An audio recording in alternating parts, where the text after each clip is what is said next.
Hi friends, today date 21/1/26, Dhanlakshmi DL 36. Today C board chance 6 or 7, P board chance 4 or 6, all board chance 0 or 5. Daily all board will be pass.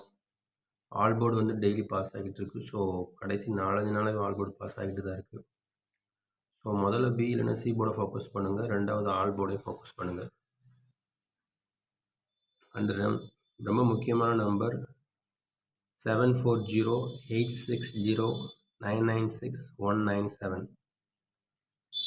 Maybe doubles வந்து ரொம்ப நாள் ஆச்சு. Maybe இன்னைக்கு doubles PC double O இல்லை AC double O வர்றதுக்கான chances இருக்கிறதா தான் நான் பார்க்குறேன். ஸோ அதையும் ஃபோக்கஸ் பண்ணுங்கள் கைஸ். நேற்று பிசி மேட்ச் ஆரம்பிச்சு, நேற்று ஜஸ்ட்டு மிஸ்ஸில் தான் போச்சு. ஸோ இன்றைக்குமே நான் மறுபடியும் சி போர்டு இல்லைன்னா பி போர்டை ஃபோக்கஸ் பண்ணுங்கள், ஆல் போர்டே ஃபோக்கஸ் பண்ணுங்கள். ஆல் போர்டு கண்டினியூஸாக பாஸ் ஆகிட்டு இருக்கனால முதல்ல ஆல் போர்டுக்கு முக்கியத்துவம் கொடுங்க, சரியா? அண்ட் இன்றைக்கும் பிசி இல்லைன்னா ஏசி பாஸ் ஆகிறதுக்கான சான்சஸ் இருக்குதான்னு நினைக்கிறேன். இல்லைன்னா 3 டிஜிட் கூட இன்றைக்கி நம்ம கிடைக்கலாம். ஃபோக்கஸ் பண்ணுங்கள், லிமிட்டாக ப்ளே பண்ணுங்கள் கைஸ், அது ரொம்ப முக்கியம். அண்ட் இதுதான் இன்றைக்கான கெஸ்ஸிங் 21/1/26. ஸோ லிமிட்டாக ப்ளே பண்ணுங்கள். பாய்.